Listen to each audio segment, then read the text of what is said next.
Togolais, arrêtez d'être dans l'émotion. Suite à ma vidéo précédente, il y a beaucoup qui m'ont insulté dans les commentaires. Cela n'a fait que confirmer mes dires. Je dis, vous ne pouvez pas gagner ce combat tant que la jeunesse est inconsciente. Le combat, le mal, il est profond.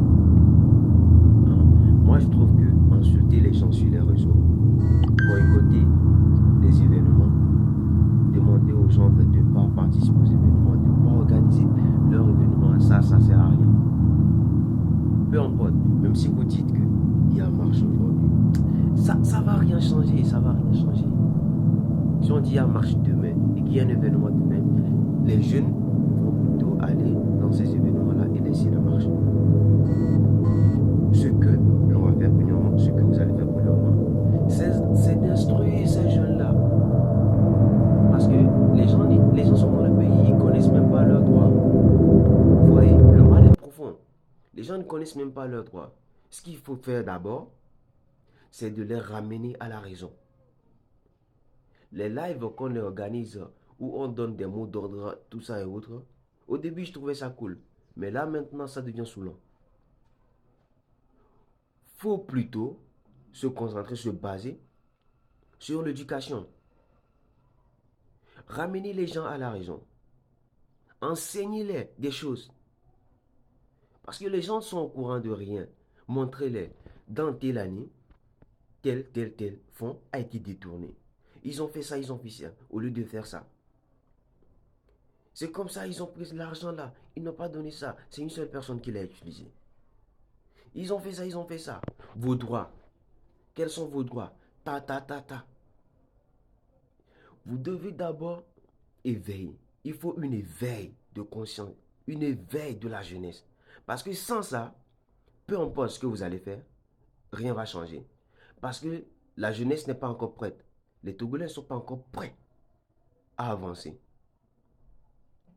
Il faut les amener d'abord à réfléchir, à penser par eux-mêmes. Parce qu'actuellement, c'est comme si vous êtes en train de donner, vous êtes en train juste de les guider. On dit, donnez de l'ordre. Vas-y, toi, fais ça. Toi aussi, il faut faire ça. Allez faire ça. Parce que quand je vois des lives des gens, ils donnent des ordres, ils disent, vous devez faire ça. Allez sur le compte de celui-là. Allez vous désabonner. Vous voyez? Ça veut dire, ils sont en train de les guider. Ce qui veut dire que ces personnes-là, eux-mêmes sont dans l'incapacité de réfléchir, de savoir que non, ceux-là, ils sont pas pour nous. Ils veulent pas notre bien. Donc, rapidement, on doit aller se désabonner. Eux-mêmes sont dans l'incapacité de penser comme ça. Vous devez d'abord les ramener à la raison, les faire comprendre que c'est comme ça ils doivent réagir.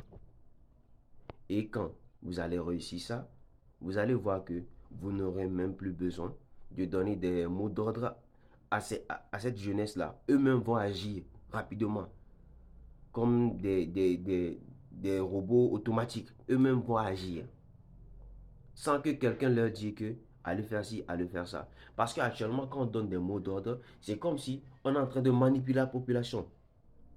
Vous voyez, les gens sont inconscients. Vous devez d'abord, il faut une veille de conscience. Instruisez-les. C'est ce qu'il faut. Sinon, sans ça, peu importe ce qu'on va dire, ça ne va rien changer. Tant que la jeunesse, et tant que la jeunesse togolaise dort toujours, vous pouvez tout faire. Vous pouvez tout dire. Ça ne va rien changer. Il suffit qu'on dit, il y a Amapiano quelque part, il y a une soirée quelque part, vous allez les voir, ils vont tous aller là-bas. Tant qu'on dit, il y a cette fête quelque part, ou bien on donne de l'argent ici, ils vont tous aller là-bas. Donc d'abord, il faut une veille de conscience. C'est tout ce qui peut nous sauver. Sur ce, passez une bonne journée.